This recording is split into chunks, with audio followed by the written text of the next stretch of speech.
후천 선도를 신앙한 제주 사람들.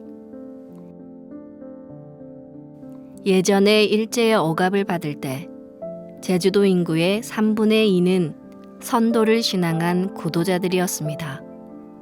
초기에는 선도라 하다가 이후 1921년에 보화라 했습니다. 원래 그 선도의 근원은 동학이고 그것이 참동학으로 넘어왔습니다. 동학 주문에 나오는 시천주 조화정은 그 조화의 신권과 도통, 그리고 새로운 우주인 후천의 기운을 활짝 연다, 결정짓는다는 뜻을 가지고 있습니다. 천주 아버지를 모시고 조화 세상을 연다, 조화 신선 세상을 연다는 것입니다.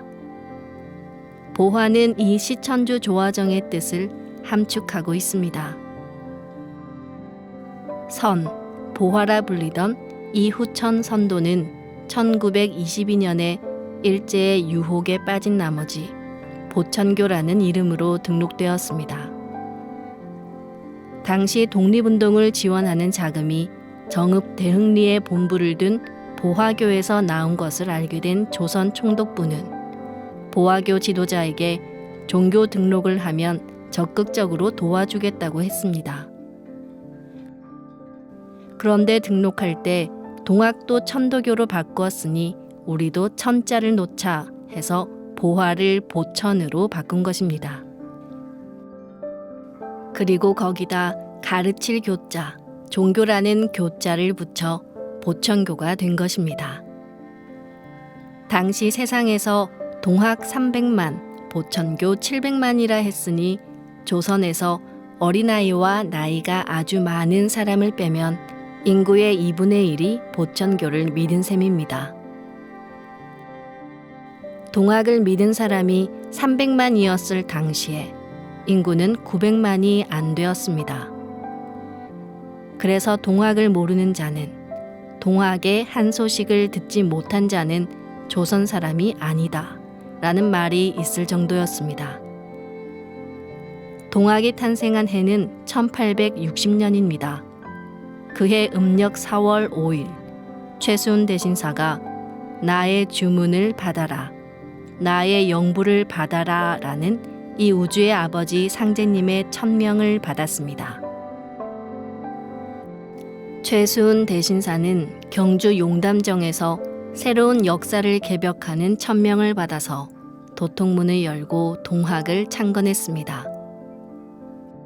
1894년에 동학혁명이 일어나자 동학 300만이 일본에 의해서 무참하게 무너지고 그 후 참동학 700만 명이 다시 일어났습니다.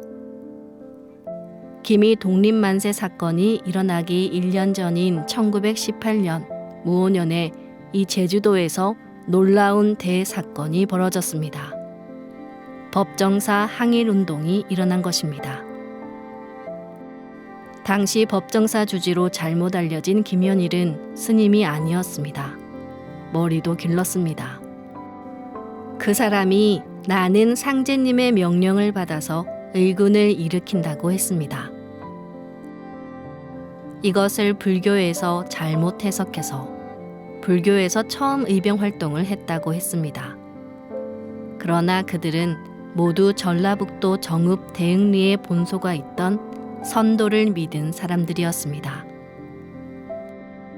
그 사람들이 이르기를 차경석이라는 교주 되시는 어른은 무력투쟁을 하지 않고 비폭력 운동으로 독립운동을 지원한다고 했습니다. 그때 문인택이라는 사람이 독립자금 10만 원을 포대에 넣어 가지고 왔는데 당시 10만 원이면 지금 돈으로 50억 원에서 100억 원이 되는 거금입니다.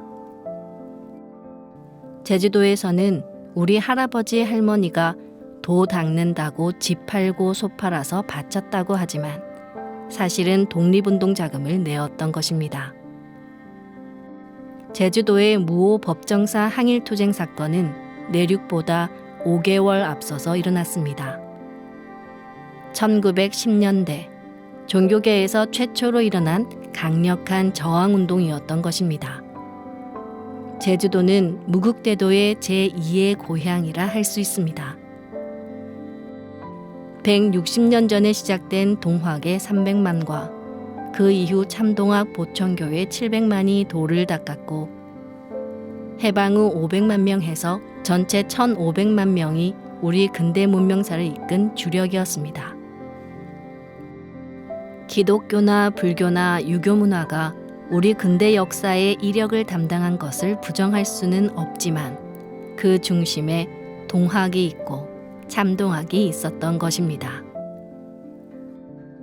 우리 근대 국가 건설의 바탕이 된 독립운동과 독립자금을 창출한 저력도 그분들에게서 나온 것입니다. 해방 후에 귀국한 김구 선생이 우리는 정읍 대흥리 보천교에 빚을 많이 졌다고 했습니다. 이승만 박사는 정읍 대흥리에 가서 남한 단독전부를 수립하자고 했습니다.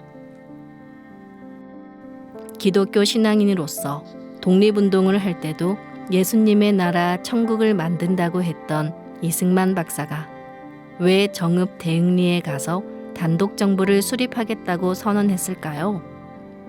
그것은 700만이 믿었던 보천교 때문이었습니다.